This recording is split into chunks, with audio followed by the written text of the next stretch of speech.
what are some simple swaps you can do to help you choose better every day when it comes to water? You can purchase a filtration system for your home that will filter your water for drinking, for cooking, and even showering, that will remove the chlorine, heavy metals, and other contaminants from your water supply. And I think really the king of the filtration, from what I hear, guys, is the reverse osmosis. And we're all new. We're all in this with you. We're seekers and we're learners. We're not the experts. And I'll tell you, we're going to link you to some experts because this is really important stuff. We're going to link you to a YouTube video that Edie shared with me, where this doctor was going into great detail about the contaminants in water and why it's so critical to get that stuff out of your water supply. That he won't allow any water for anything, not for cooking, not for bathing, not for anything that's not been filtered. But I'll tell you, I'm starting in, because all I did was I used to go down to the store. My husband would fill up our big water jugs, or 3-gallon water jugs. So that was kind of all I did. But now I'm definitely going to get one of the reverse osmosis for my sink. So just right there at the kitchen sink. So every time somebody's getting some water to cook or water to drink, we have water that's quality, because it's just so very important to do that. But someday I definitely want to invest into a whole house system. I think it's so worth it. But you know what, guys, it's like, let's just do this one change at a time, better choices every day, and join us in this endeavor. Invite your friends to join with us. Let's just have this be a movement. Let's all get better and feel better and have a quality life. Yeah. Right. Then start where you are. Some budget-friendly hacks are, you can buy the little charcoal sticks to put in your water. You can get one of the little pitchers that you just fill with water and it filters it. You can put it right in your refrigerator.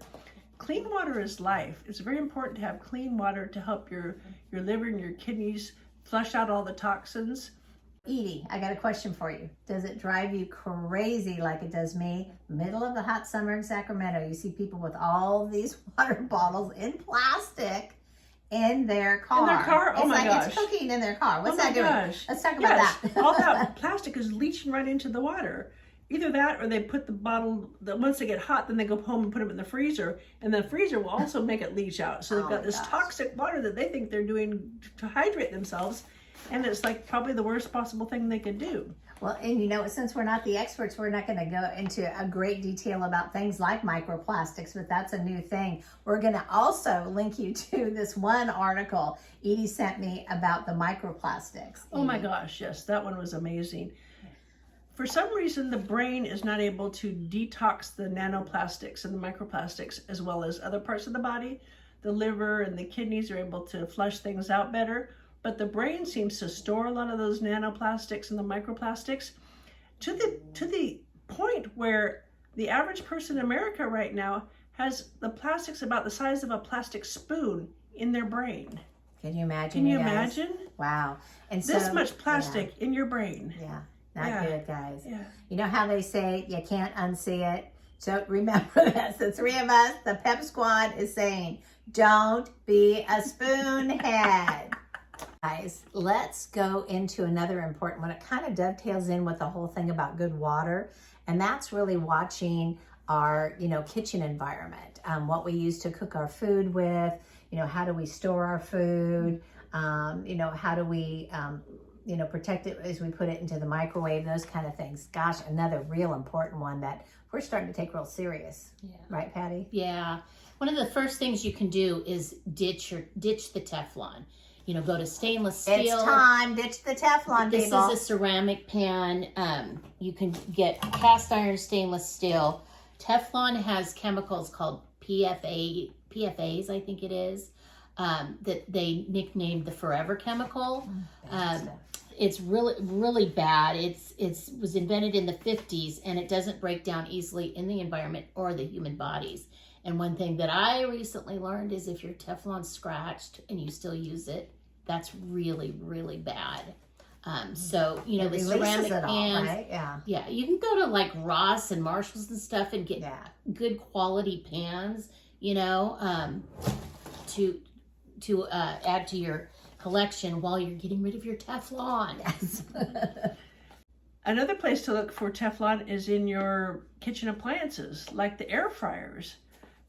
I bought an air fryer, not even thinking about it, and it has Teflon in it. So I will be repurposing that one and giving it to charity and buy one that has the stainless steel inside. That'll be a much healthier option. In fact, you know what? Let's link them to our friend Bobby Parrish. He has an incredible YouTube channel, and I'm sure he's on all the other social medias too, but where, you know, he's just taught us so much. And I'd like people to be able to connect with him as an expert. But he's the one that we learned about, hey, dude, you know, your air fryer's probably got Teflon, you know, Right. and that's the only reason that we know. So thank you, Bobby. Yeah. And we're going to link your information below too. So now we're going to talk about your food storage. I know we all have the plastic containers, you know, in our kitchen that we forever looking for lids for. Get rid of them. You know, the plastic has the phthalates in them, which is obviously what we've talked about quite a bit here. Opt for the glass food storage containers. I think they look nicer than plastic. They don't get all stained like the plastic. They clean really nice, They right? clean really Yeah. nice. You can get good deals on these sets at Costco and Sam's all the time. Well, like you said, Ross, Marshalls. Ross, Marshalls. There's so many places. Guys. Yeah. But, you know, and it, to me, it makes the food taste better because there's nothing to leach into the food. So this is a great swap, is to the glass containers. And then let's even maybe talk about the utensils that we use, because it's like, you know what I noticed is it's like all the kitchens, once we started getting Teflon, that's when we also started to get plastic spatulas, and they're getting hot. And it's like, have you ever had one of them even like melt? And we That's still not- use them. It's on the edge of your pan, and the thing has a ridge. It melts. It's awful. And then now we know what chemicals are in there. Oh my gosh. So guys, it's like there's nothing wrong with it. It's so inexpensive to get, you know, your wooden spoons. Remember your grandma using a wooden spoon for stuff? And then the stainless steel little spatulas and all those kind of things. You know, some people are doing the silicone, and that can be good, but you want to watch that one. Maybe check out some stuff on that EWG, the Environmental Working Group website. Check out things by our friend Dr. Yvonne Burkhart on her website, you know, about what's safe, because certain silicones are okay and certain ones are not, because you're talking about using them for your food, you know, cooking in them, getting them hot, and then eating things that came from that. So just be really careful with silicone. You might as well. Guys.